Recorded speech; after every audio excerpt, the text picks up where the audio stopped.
Good morning, everyone, and welcome to the IUA HR and Training Committee briefing. My name is Fiona Wilson, HR Manager for TransRe and Chair of the IUA HR and Training Committee, a committee for HR professionals in the London market. Today's event will look at the FCA and PRA joint consultation papers on diversity and inclusion, circulated in September 23. And will highlight key issues regarding regulatory requirements, which may be expected to be published in a policy statement later this year. How firms approach this is likely to require collaboration across functions. So we are pleased to be sharing this briefing with our colleagues from Risk, Compliance, Legal and HR. We have invited Kenneth Underhill, who has almost 30 years of experience in the London insurance market and is the former General Counsel of Chubb European Group, to be our guest speaker today.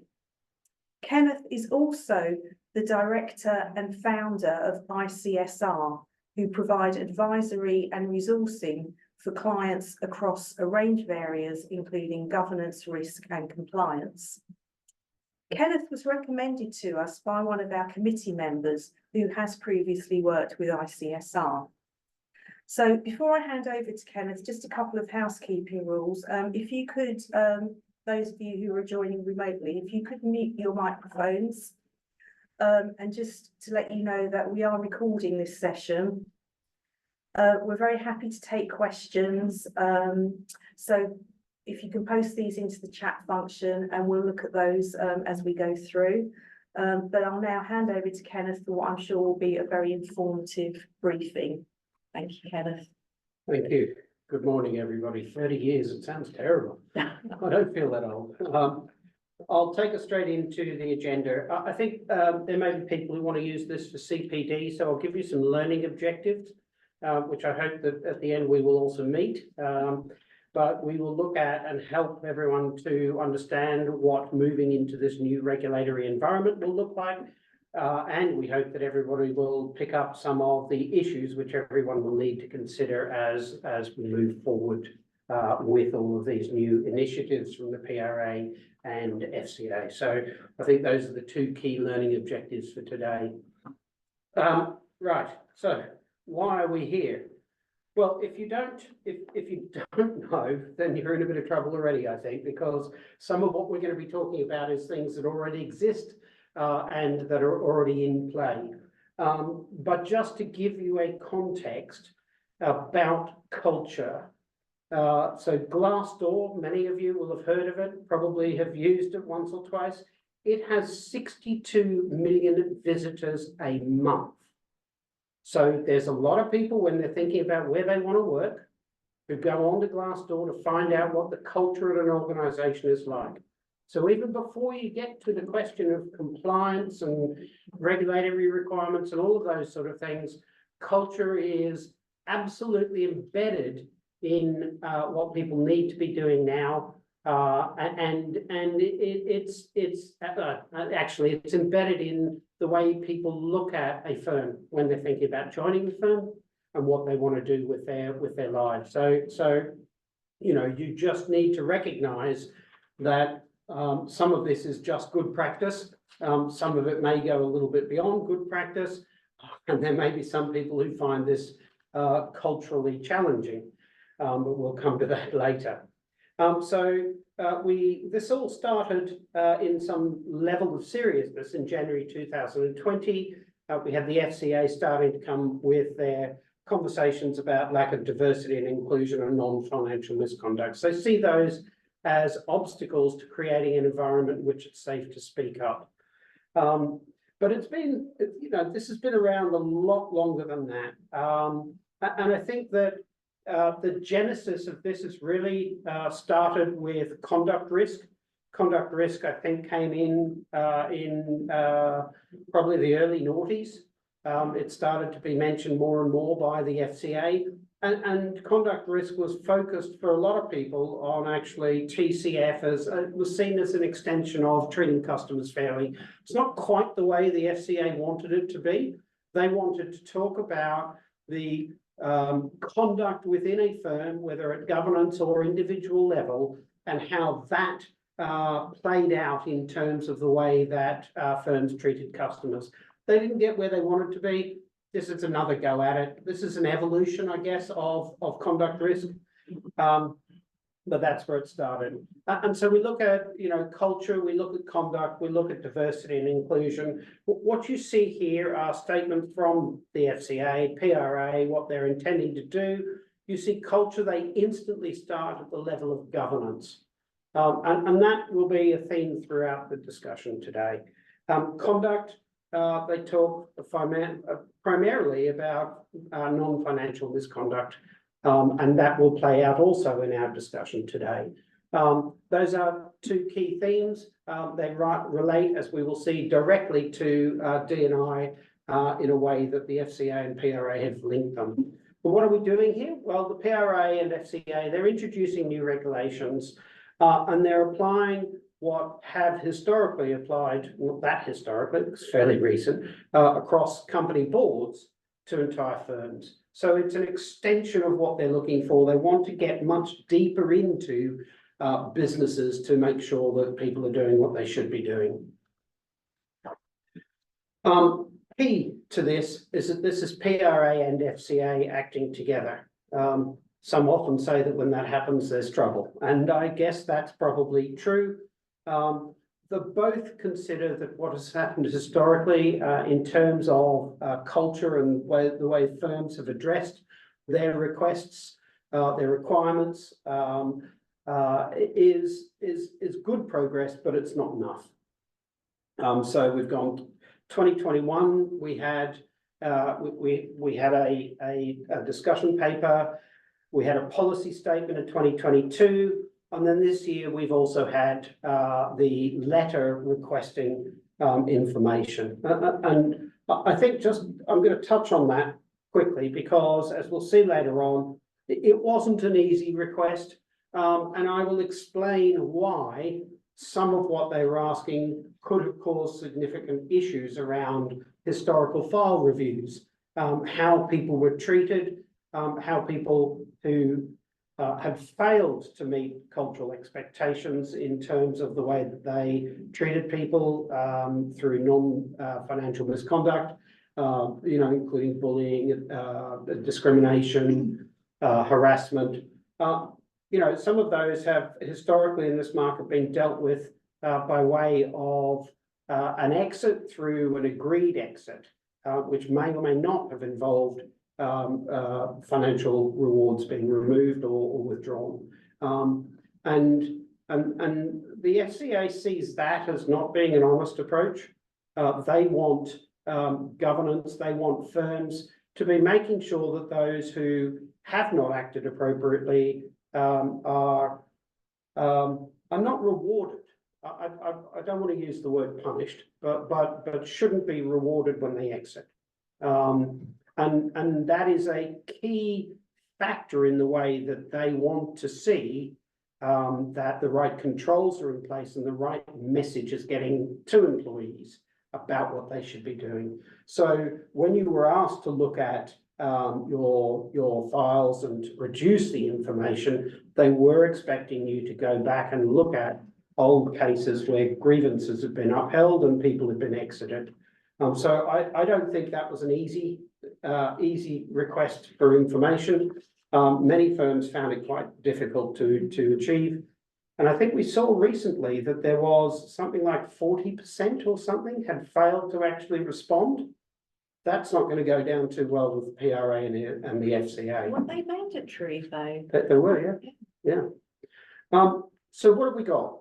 I'm not going to go into depth into these because I think we need to look at much more around the practical.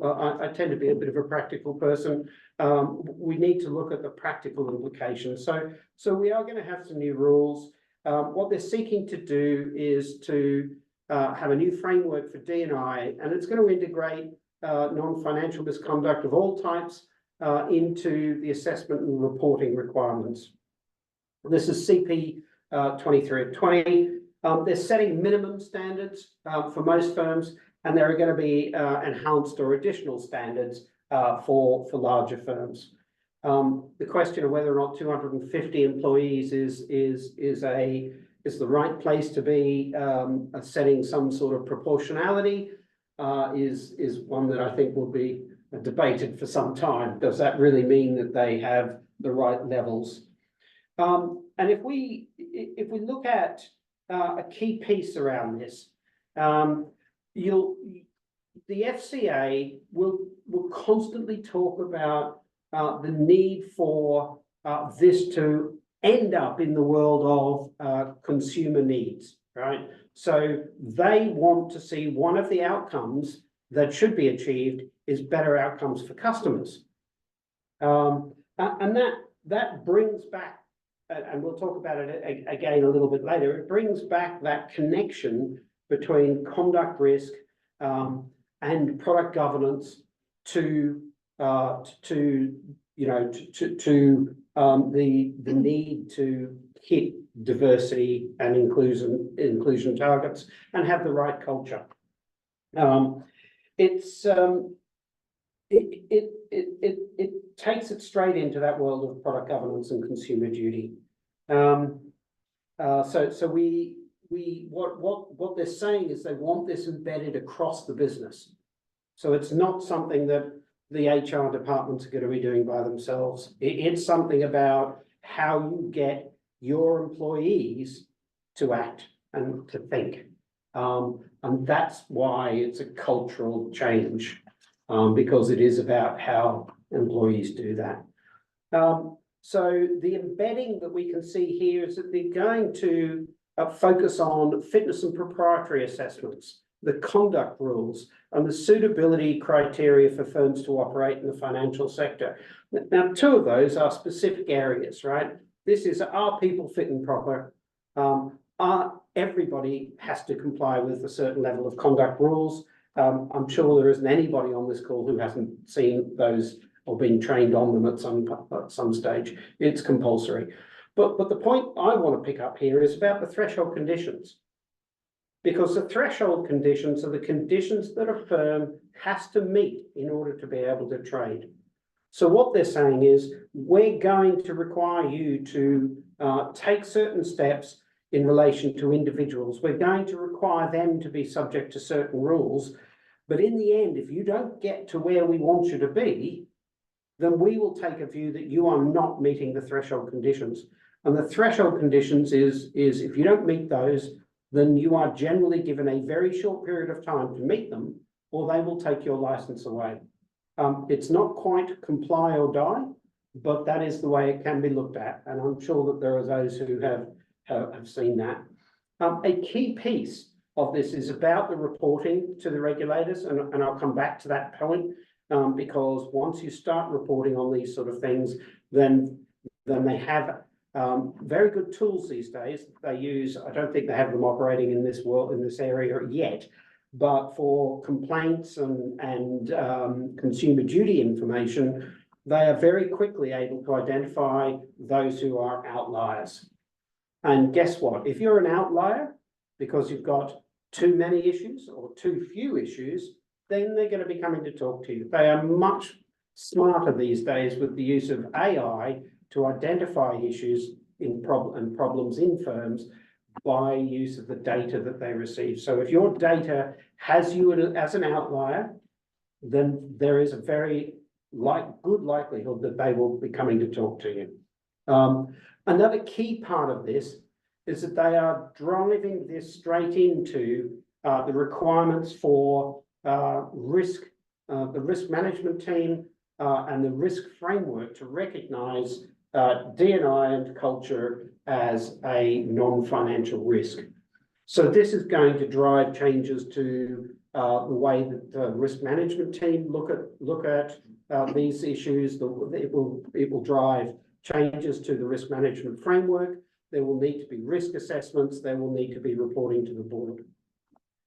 And again, you'll see that there is this discussion of strategy, and strategy tends to be something that the board is responsible for. And it won't surprise you that there is a finger being pointed at the board where they're saying, you guys need to have this in the right place and we will hold you responsible. So that's where we are with the FCA. We have the PRA doing pretty much the same thing. Their attempted proportionality is pretty much the same as the FCA's. It's 250 employees or more, but it is effectively all insurers in the UK and third country branches with 251 or more employees. And if you look at the language that the PRA is using, they talk about prudent decision making. They talk about better risk management and reducing risk of groupthink. So here, decision making happens at the board level and it happens at an individual level. And the way they are approaching this is they are going to require the governance to improve, but they're also going to require individuals to be making the right decisions. And sitting on the back of that, they want to know that the risk team and the risk management team are overseeing this. So it is for all intents and purposes the same approach as that being taken by the FCA. So desired outcomes, and this is all about outcomes, right?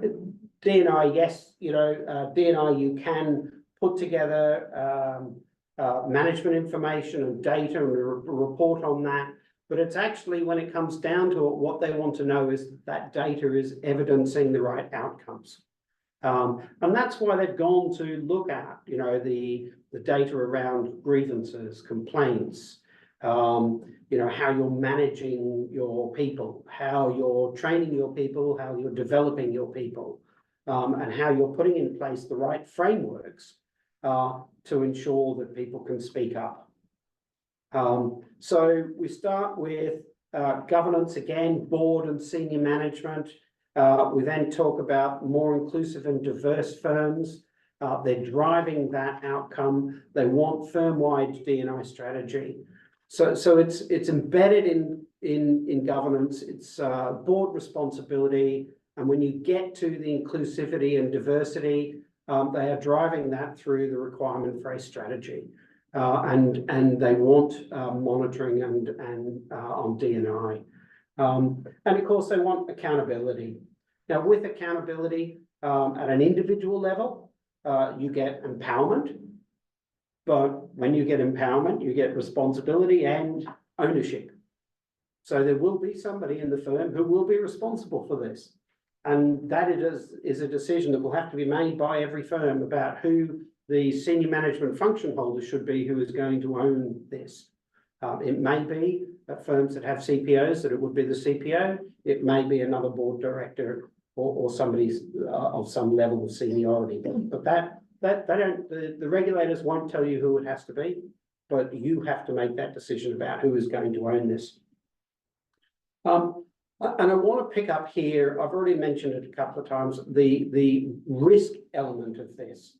And wherever you look, it is about how the risk framework will adapt and about how risk management will be undertaking reviews. And I think a very good example of that, we're certainly aware that in the banking sector, risk management will be asked to look at annual rewards. So before something goes to your remuneration committee, you would expect the risk to be looking at the impact of that reward, looking at the effectiveness of the reward framework, and then giving some assurance to either the board or to the remuneration committee that they're comfortable with the level of rewards as well as the strategy for reward. And that is, I think, going to be quite a significant change for firms. But it is in play in the banking sector. And what does tend to happen in the insurance industry is if the PRA are happy with the way that the banks treat something, then they expect the big insurers and the medium-sized insurers to follow suit. Perhaps with some proportionality, because there are obviously different rules around remuneration for banks. Although I think those have just changed as well, haven't they? Because you're starting to see senior executives at banks get the sort of bonuses they used to get in the 80s and 90s. But so that's an example of how risk management is going to be expected to be engaging in and looking at as a second line the framework around D&I as well as other non-financial misconduct. And compliance has a role to play here as well. You would expect that there will be an element now of compliance monitoring on some of this, on you know, is the framework, are the arrangements in place? Are they working? Are they meeting regulatory requirements? And I think an easy example of that, and one that I would assume takes place already, is the client compliance may be required to look at and report on compliance training. Has everybody undertaken their compliance training? Well, that is going to be a shift to are the frameworks in place, which we'll talk about later. Are they actually ensuring that the firm is going to achieve a level of appropriate culture? And as I've said, we haven't seen a lot of that in the insurance industry. We don't, in fact, I can't think of too many firms that we've worked with who have compliance monitoring around activities in the HR function, other than for the training of compliance. It's going to get a little deeper, and certainly I don't think we've seen a great deal of risk management involvement in culture. That now is being driven by the regulators, if not by the CROs. So those are some fairly big changes to the way that people will have to think, the way that people will have to approach this from a second line of defence. In addition to the papers that have been issued, the policy statements, the consultation papers, the letters, the Dear CEO letters that come out from the regulators, we also have new rules around sexual harassment, which is the Worker Protection Amendment of Equality Act, which received assent in October 2023. It introduces a duty, which is not, in fact, if you look at the language, it is almost identical to some of the language in the FCA conduct rules. It says that you have to take reasonable steps to prevent sexual harassment of employees. Most of the language in the FCA conduct rules talks about taking reasonable steps, whether it's reasonable steps to manage, reasonable steps to delegate. Those are so that, you know, you're starting to see some bringing together of direct law and regulation in this area. These rules, this law doesn't just apply to the insurance industry, but it does grant employment tribunals the power to uplift sexual harassment compensation. So there's a bit of a stick and a carrot there to try and get these things in the right place. Okay, key considerations. So firms are going to be required to, or at least the enhanced, they're not enhanced firms, but those with the additional requirements must have a D&I strategy. This is going to have to be a part of your annual planning. So the strategy shouldn't be set one year and just left. It's something that needs to be looked at every year, but because of course you're going to be monitoring performance against KPIs, performance against targets. And as your firm evolves, so must your strategy. In all senses, it should be a part of your business plan. What are your plans? Our global firms, they need to think about what the changes, what the changes in strategy might be if you're moving into new countries, new territories, new products. Do they impact your strategy? And backing up the strategy needs to be targets. And there need to be KPIs around all of these. And then you will have monitoring. And the monitoring will be a specific MI, but it's not going to be enough just to monitor that MI. I know the FCA and the PRA are expecting you, or the FCA at least, are expecting you to report on very specific MI. It's the sort of MI you were asked to deal with in the letter. That we know that's coming, right? We've seen it, we're there, we know it's going to happen. But that can't be the only monitoring that will suffice. I'm expecting that firms are going to have to be doing more regular cultural AMP surveys, and maybe a bit like board governance, you might do internals every 1 and 2 years, and then the third year you might need to do something a bit deeper in terms of a more sustained or deep cultural review. And these are the ways that you will monitor where you are, and these are the things that will help you to review and set your strategy annually. Collecting and reporting data we've talked about. We'll talk a bit more about that. But you know, where is that data? What is it that's going to come in? It's sort of whistleblowing, it's grievances, it's complaints, it's you know, it's just general HR issues that you might have, and that might be on exit interviews. It might be through, you know, those routes that we just talked about, whistleblowing and complaints. But I will come back to some of that. And then it's all about fostering that inclusive culture. And this, and we'll cover this more deeply, but this is about, it starts with having the right policies and the right strategies, and it moves into the right messaging from CEOs at town halls or management in general, and that drives a culture change for management. And I think that we are going to see that there is going to need to be a degree of investment in, you know, the training of management, but also employees. This driven need to ensure that they have some level of psychological safety and be able to speak up. And that's not easy. That's not, as you guys all know, it's not easy getting to a position where people feel that they can speak up. Some firms do it better than others, but there isn't, you know, there's not going to be an opportunity here in the future to have a situation where people can't speak up. So training, workshop, you know, all of those sort of things, monitoring that through culture amps. There's a cycle here that you all know what it looks like. But also, one of the things that we have seen is that a lot of HR departments actually need to train their teams to get them to be able to get a better feel for what's happening and what's going on in the firm, and to be able to respond to employees' needs more.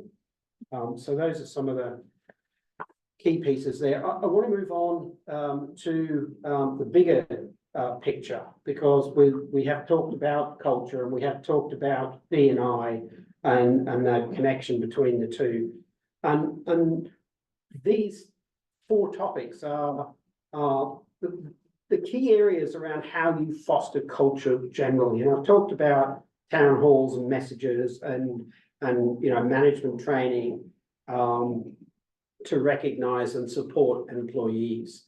The FCA are very clear about the need for purpose. So it's not just about having a strategy for D&I or having a strategy for culture. People need to understand what the firm is, what the purpose of the firm is, what the overall strategy of the firm is. And that might be a group strategy, but it also might be a local strategy. And as I'll briefly touch on later on, in some cases, this is going to be culturally difficult for large firms, particularly those who may have overseas owners. They find some of what the FCA are doing to be a little, well, not quite the way that they would deal with things. Let's put it that way. So there is that. Is there going to be a need for a more localized purpose or not? Because if the group strategy doesn't quite meet with the FCA's expectations or the PRA's expectations, you're going to have to divide that line somehow and navigate through that particularly tricky issue. And then reward. I can't overemphasize how important reward is in this. We've seen what happened in banking as a result of the banking crisis. They cut people's bonuses, they did all of that sort of thing. What has also happened culturally in the banking industry is that there are probably no banks left that don't have an arrangement by which individuals are subject, where they have variable remuneration, are subject to conduct-based reward, but also to clawback and malice. And if your firm doesn't have that, then it's something that you are going to have to think about, because the regulators will not be happy with people who may have been misbehaved, may have been found guilty of misconduct being rewarded on exit. So that is one that needs to be looked at.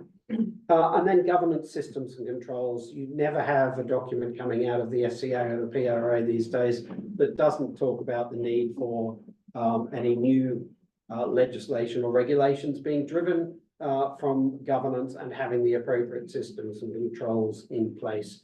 And that in itself will require some investment. And there will need to be an alignment with annual plans. So I want to talk briefly about non-financial misconduct. I expect many people know what non-financial misconduct is. It does involve bullying, it does involve harassment, and it does involve discrimination at work. But it's not just about what happens at work.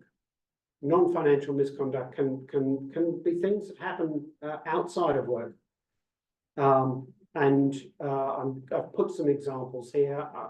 I'd be very surprised if people didn't know about Mr. Burrows. There was a huge amount of surprise when it happened. Mr. Burrows was banned for life because he was fare dodging. And he was a very senior banking individual. But he got banned because it was just considered lacking in honesty and integrity. Mr. Abaka was CIO at TSB.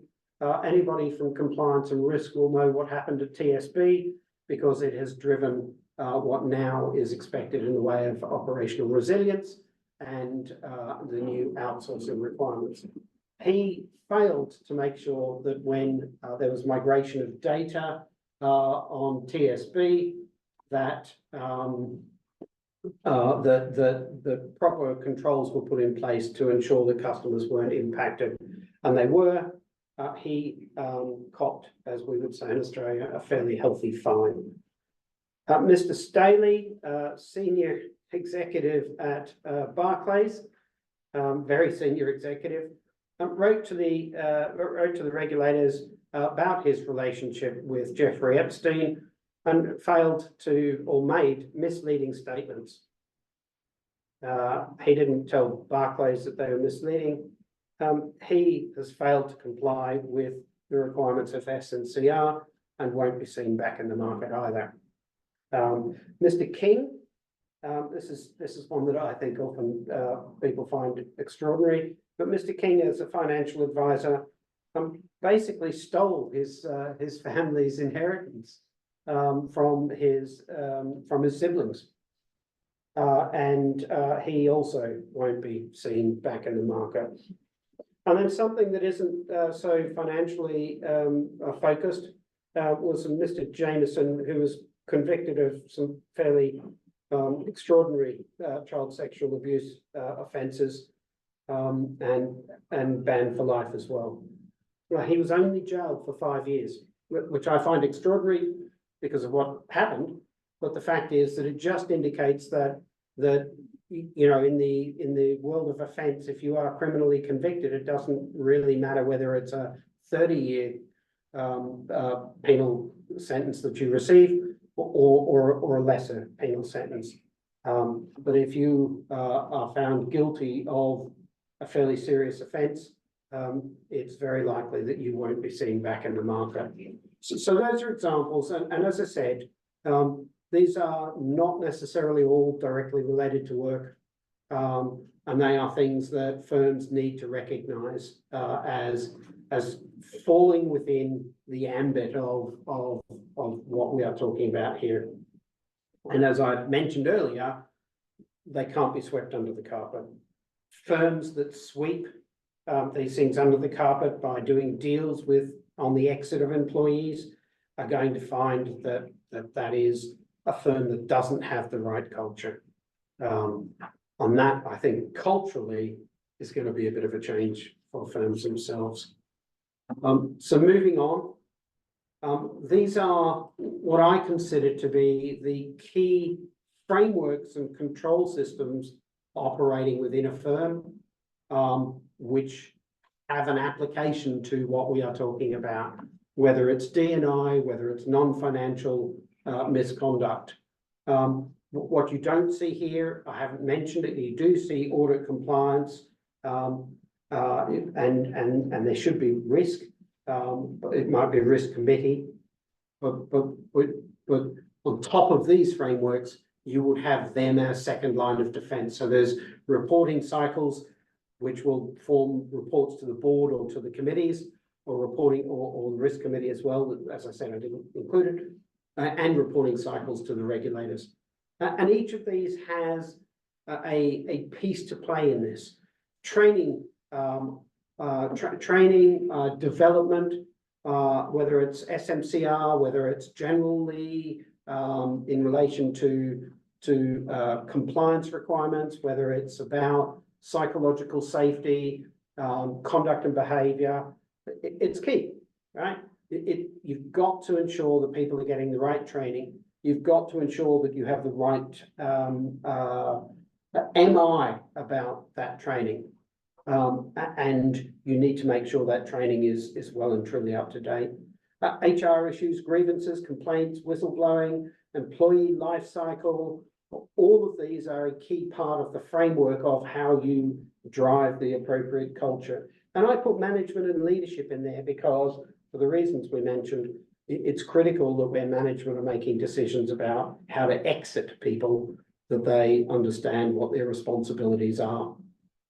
And then reward, it's probably the key thing out of everything here is how you have set up your reward framework and how you have ensured that people understand that they will be rewarded for good behaviour, they will be rewarded for performance, but they will also be not rewarded for poor behaviour. Benefits and support, critical. And this is all about how you ensure that the environment is there for wellness, psychological safety. How do you ensure that is done? It's through training, it's through ensuring that people understand the message, it's through making sure that management recognise when people need support. It's through making sure that individuals know that they can come forward and that there are a variety of different ways. And some of that might be picked up in culture amp surveys, some of it might be culture reviews, but equally you might want to put in place arrangements so that people who want to report things, if they don't feel comfortable reporting to HR or reporting to their manager, there is some form of third party that they can go to. And culture is also about the benefits that you provide generally. Are you giving people the opportunity to access benefits that they may not otherwise normally be able to access? Diversity, inclusivity, strategy, targets, KPIs. As I said, that's the newer part of what's coming. Some have targets, some have KPIs. If you're in the Lloyd's world, then you've been living some of this for quite some time. And if you're in the Lloyd's world, you will know what Lloyd's position is, because there have been enough firms who have met the wrong end of Lloyd's requirements. Consumer duty may be a surprise for some, but it shouldn't be. I've already mentioned it. You should not overlook the purpose of the D&I rules that are coming in. The purpose of these is to drive better customer outcomes, better decision making. So if your consumer duty approach, if your TCF, your product fair value, your conduct risk is not achieving the right outcomes for customers, that is a poor culture. It shouldn't be forgotten. Okay, because that is where that is one of the areas where there's real interconnectivity between what the outcome is for customers and actually what needs to be done now in terms of meeting the regulations. And I now want to just pick up on the sort of reporting that you might have. And none of this should be new. You would expect, for example, on the reward side that you are reporting already to a remuneration committee or a board on what the proposed remuneration arrangements are. You're now going to be probably expected to look at how you break that down, what type of remuneration, the values, split it according to your firm's demographics. And that might be around sexual orientation, it might be around a cultural diversity, it might be around age groups. You're going to have to start cutting and pasting some of this in a way that allows you to really get to where the demographics work and what the rewards are arranging. Diversity, inclusivity, the main drive of what we have been, of what the FCA is starting with. And I should say, I probably should have said this at the beginning, this is only the start. We should expect that as they evolve their approach, there will be more. They will take what MI they receive, and they will start to look at this, they will analyze it, and then they will work out where they want to go with this. And for the compliance people on this call, you'll have seen this on fair value. The FCA, even only yesterday, I was with Matt Brewis and at an event at the MGAA, and he confirmed yet again that they are only, even though they have fair value in place, they have reporting there, it's been ongoing for a while, they're still only scratching the surface on what they think that they will do. They have to look at the data, they have to look at the issues that come out of the data, and they have to work out what their approach is going to be. And they won't need to change rules. The rules will be there, but their approach in terms of how they use that information, how they identify issues, and whether or not they approach those issues in a different way are things that are coming on fair value, on consumer duty, on product governance. We will see the same approach here. They will receive the information, they will analyze it. They may identify a few immediate outliers, like the 40% who actually forgot to comply and provide the information requested. This is the beginning. It is the beginning, and they will use the information that they receive to go forward. But training, it'll be information that you need, you should be receiving already about who's attending, what the training is, whether it's split between management staff, whether it's online, face-to-face, whether it's workshops. There needs to be a mixture of some of the stuff. Just putting all your training online is not necessarily going to get you to where you need to be. The topics that you need to cover are also a clear indicator of where you are with your approach to developing your staff. And leadership I put at the bottom there, it probably should be at the top, but the key piece for me about leadership in relation to D&I and non-financial misconduct is about how you are developing your leaders in a way that ensures that they are engendering the right culture and that they are making sure that there is the right sort of wellness for employees and psychological safety. Your leaders need to be on top of this. They need to have the right approach. HR issues, we've talked about that. Key parts of the reporting is grievances, complaints, stress, other issues. There may be other issues. Do you have an alcohol issue on the firm? Do you have stress, overwork, whatever it might be? How do you identify where that's happening? Are you splitting your data in a way dividing it up so that you can actually identify these issues in individual departments, functions. You know, obviously this has to be proportionate, but larger firms are going to be expected to really be able to cut their data in a way that allows them to identify these issues. And then you've got your non-financial misconduct, which we've already covered off. These are the key areas of reporting that a firm is going to be expected to look at as a part of its determination of culture. Okay, we are cracking on towards the end, which is good because I know there are some questions coming. Challenges, issues, systems limitations. One of the ones that always comes up. How are you going to get the data? Because you're going to need to do it.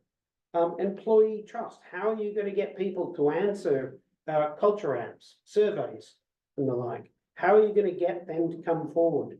Cultural resistance. I've already talked about the issue with groups that may have overseas owners, but equally internally. Not everybody's going to want to do this, right? We know that. But it is something that needs to be done. Regulatory compliance, we know the answer to that. You're not given options. You're given the opportunity to determine how you achieve it, because this will be a principle-based approach. There will be specifics around reporting, and those reports are going to lead the regulators to work out where there are issues, whether it's outlying firms or whether or not there is something more endemic in the industry.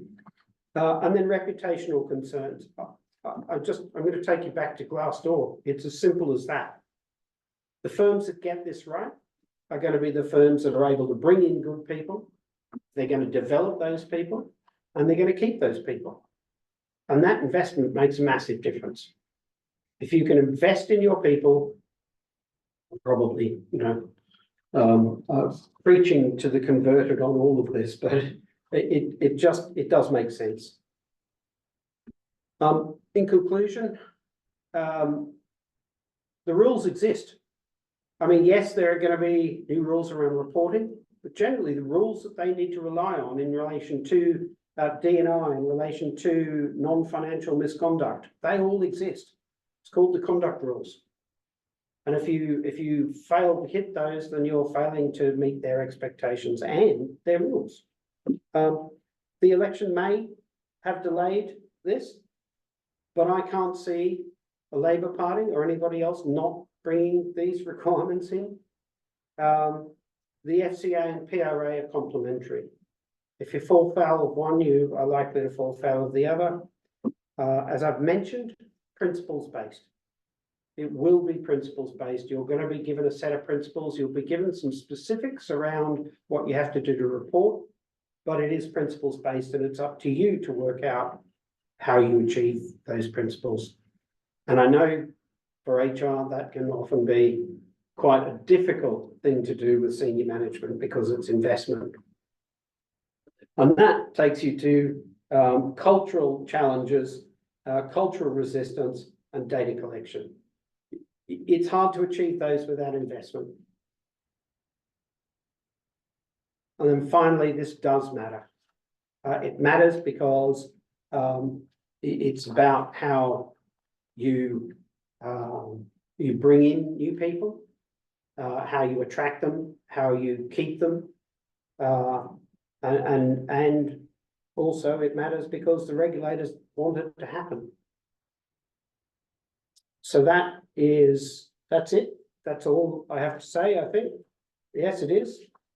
I think I've had to canter at a pace through all of this, and I haven't gone into detail.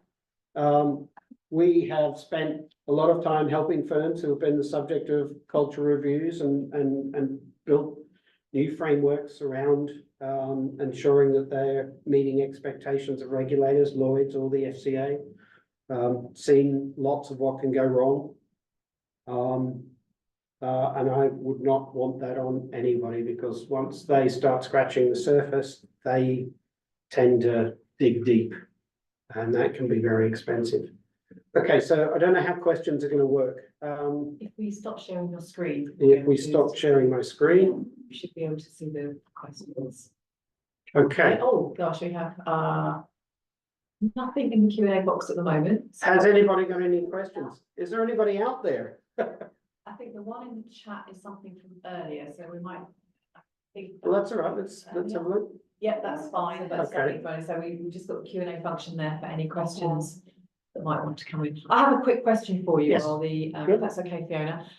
We've listened to you talk about everything today, and Fiona's interested that you have 30 years experience. Yes. So what's the best part of your job? What do you really enjoy about it? Because you've obviously been doing it for so long. What keeps you motivated to do this type of work, which is incredibly important? So I set, when I left my job, I set this business up because what I really enjoy and have always enjoyed is fixing things.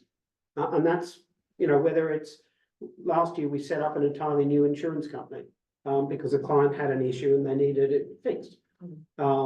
This year we're focusing on some culture issues, rebuilding frameworks for clients. But I just like fixing things. So everybody who works for me really enjoys getting in and solving problems and helping firms to do what they do. So that's what I really like doing. And actually, I think what the presentation's done this morning is to get underneath some of the complexity of those discussion papers. I think it's been a really pragmatic walkthrough for us to think about actually what we need to do on a day-to-day basis. But you've presented a huge amount, and I'm slightly overwhelmed now by the size of the task. It's got to I be think you're gonna proportionate. be My message busy. is it's got to be proportionate. You know, and that is, I mean, the regulators always talk about proportionality. But it's funny that when it comes to, you know, scratching the surface and digging in, all of a sudden proportionality, and you can have a team of lawyers supporting you fighting off the regulators, but the word proportionality will just go out the door in the first meeting with them. Yeah. Right. You know, they will have a set of views about what their expectations are. They will have averages. So in terms of the metrics that they will have averages across the industry. They will have identified your peers and they will have a reasonable idea of what your peers are doing. And then, of course, when you ask them who your peers are, they don't quite tell you who that is. But you know, I think the regulators these days are much more informed than they used to be about actually what's going on in firms, larger firms. And of course, the IUA, most firms, members of the IUA are at the bigger end. You have 2 more questions. I have 2 more questions, do I? Yes, Okay. click on the speech bubble and you should be able to see them. This one? Yes. Right. Help break it down. Okay, that's not a question, that's a comment. Pleasure. Glad we could help. Yesterday, so it was an MGAA event yesterday, and I think the MGAA are going to be, I think they recorded it, so it should be appearing on the website very soon. If you're an MGAA member, I don't know whether the public can get a hold of that, but it's worth getting a hold of it. They hold this every year with Matt Brewis, and he is very helpful and loves to answer questions. So if you'd like to email me the person who asked that question, I will be able to investigate with the MGAA because I sit next door to them. So I'll be able to help you with that question. But I see the next question down about a copy of your slide deck. We recorded the session today, which we will be able to circulate subject to technical quality and our speakers' recommendation. But the slides, would we be able to circulate? Absolutely, yeah. You've got the slides, they're yours. Yes, I've got Yeah. them now. Yes. Yeah. So we can circulate those once the recording is all edited and perfected. So thank you very much for that question. Pleasure. Okay. Good, okay. Anybody in the room with any questions? No? All right. Well, thank you so much, Kenneth, for your time. I think that's been really informative, and I think we're all taking, you know, some practical things away, which is, you know, a good use, I think, certainly of our time today. So thank you very much. Pleasure. Thank you very much. Okay. Thank you. Cheers. Shall I close this down? Yes, thank you very much, everyone, Thank you. for attending. Thank you for attending, yeah.